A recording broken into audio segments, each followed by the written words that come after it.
নমস্কার সুপ্রিয় দর্শক বন্ধুরা, আজকের এই ভিডিওতে বেশ কয়েকটি গুরুত্বপূর্ণ কথা এই সিংহ রাশির জাতক জাতিকাদের জানিয়ে দেব।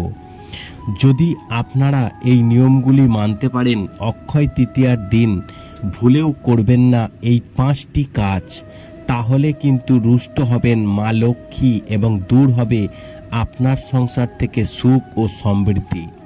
দেখুন বৈদিক জ্যোতিষশাস্ত্র কি বলছে এই সিংহ রাশির জাতক জাতিকাদের সম্পর্কে। 10 মে অক্ষয় তৃতীয়া। সুখ ও সৌভাগ্য বৃদ্ধির জন্য এই তিথিতে একাধিক শুভ কাজ করার প্রথা প্রচলিত রয়েছে। তবে শাস্ত্র মতে এমন কিছু কাজ আছে যা এই সময়ে করা মোটেও উচিত নয়। এর ফলে দারিদ্র দেখা যায় এবং পাশাপাশি লক্ষ্মী রুষ্ট হন। অক্ষয় তৃতীয়ায় কোন কাজগুলি ভুলেও করবেন না, আসুন আপনাদেরকে জানিয়ে দিই যারা সিংহ রাশির জাতক জাতিকারা রয়েছেন। বৈশাখ মাসের শুক্লপক্ষের তৃতীয়া তিথিতে অক্ষয় তৃতীয়া পালিত হয়। এবছর 10ই মে শুক্রবার অক্ষয় তৃতীয়া পালিত। প্রচলিত বিশ্বাস অনুযায়ী এই তিথিতে সোনার উপর জিনিসের কেনাকাটা করলে পরিবারে আর্থিক সমৃদ্ধি বৃদ্ধি পায়, পাশাপাশি লক্ষ্মীর আশীর্বাদ লাভ করা যায়। তাই এই তিথিতে সোনার উপর ক্রয় করা শুভ। তবে অক্ষয় তৃতীয়ায় কিছু কাজ করা বর্জিত বলে মনে করা হয়। শাস্ত্র মতে অক্ষয় তৃতীয়ার এই কাজগুলি করলে পরিবারে দারিদ্র্যে বাস করে। অক্ষয় তৃতীয়ায় কোন কোন কাজ এই সিংহ রাশির জাতক জাতিকারা ভুল করেও করবেন না। সিংহ রাশি ছাড়া আরও যে সমস্ত রাশির জাতক জাতিকারা রয়েছেন তারা কিন্তু এই কাজগুলি করবেন না। কি করবেন না? অক্ষয় তৃতীয়ায় সোনার উপর সহ নানান বস্তু কেনার প্রথা রয়েছে। তবে এই দিন যত দামি বস্তুই কিনুন না কেন, কেউ যদি আপনার দরজা থেকে ক্ষুধার্ত অবস্থায় ফিরে যান তাহলে অমঙ্গল হবে। কোনো ভিখারি বা গাভী বা অন্য কেউ এই দিন বাড়ির দরজায় এসে উপস্থিত হলে তাদের অন্ন জল গ্রহণ না করিয়ে ফেরাতে দেবেন না।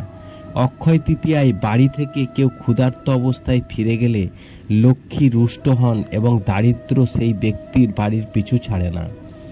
2 নম্বর, অক্ষয় তৃতীয়ার দিন ঋণ নেবেন না। শাস্ত্র মতে অক্ষয় তৃতীয়ায় কারোর কাছ থেকে টাকা ধার নেওয়া উচিত নয়। নিজের সামর্থ্য অনুযায়ী উৎসব পালন করুন।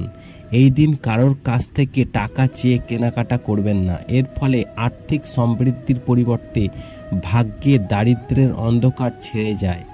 এই তিথিতে অসহায়দের সাহায্য করলে লক্ষ্মীর আশীর্বাদ কিন্তু লাভ করতে পারবেন আপনি। 3 নম্বর, অক্ষয় তৃতীয়ায় ভোগ নিবেদন না করে অন্ন জল গ্রহণ করবেন না। এই তিথিতে সোনার উপর কেনার পাশাপাশি দান পুণ্য করার প্রথাও প্রচলিত আছে। এই তিথিতে ভোরবেলা উঠে স্নানের পর লক্ষ্মীনারায়ণের পুজো করুন। নৈবেদ্য নিবেদনের পরে এই দিন অন্নজল গ্রহণ করুন এবং পুজো ও ভোগ নিবেদনের আগে অন্নজল গ্রহণ করাকে শাস্ত্রে চুরি বলে মনে করা হয়। 4 নম্বর, অক্ষয় তৃতীয়ায় কাউকে কূট কথা বলবেন না। দেখুন, এই অক্ষয় তৃতীয়ার তিথিতে কাউকে কুমন্তব্য করবেন না, পাশাপাশি কারোর মনকে কষ্ট দিয়ে কোনো কথাও বলবেন না। অক্ষয় তৃতীয়ায় দুর্ব্যবহার করার প্রবণতা এড়িয়ে যাওয়া উচিত।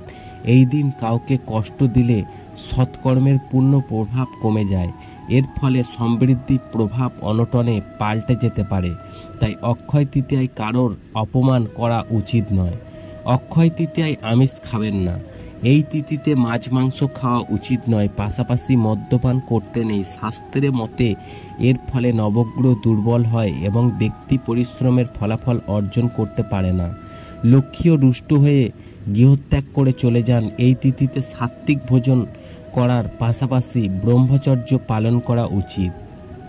আশা করি এই ভিডিওর মাধ্যমে আপনাদেরকে জানাতে পেরেছি কোন 5টি কাজ অক্ষয় তৃতীয়ার দিন ভুল করেও আপনারা করবেন না সিংহ রাশির জাতক জাতিকারা। তাহলে আপনার সংসার থেকে মা লক্ষ্মী দূরে সরে চলে যাবে এবং আপনার সংসারে আর্থিক সংকট দেখা দেবে। ভিডিওটি ভালো লাগলে লাইক করবেন, কমেন্ট করবেন, শেয়ার করে অন্যদের জানার একটি সুযোগ করে দেবেন।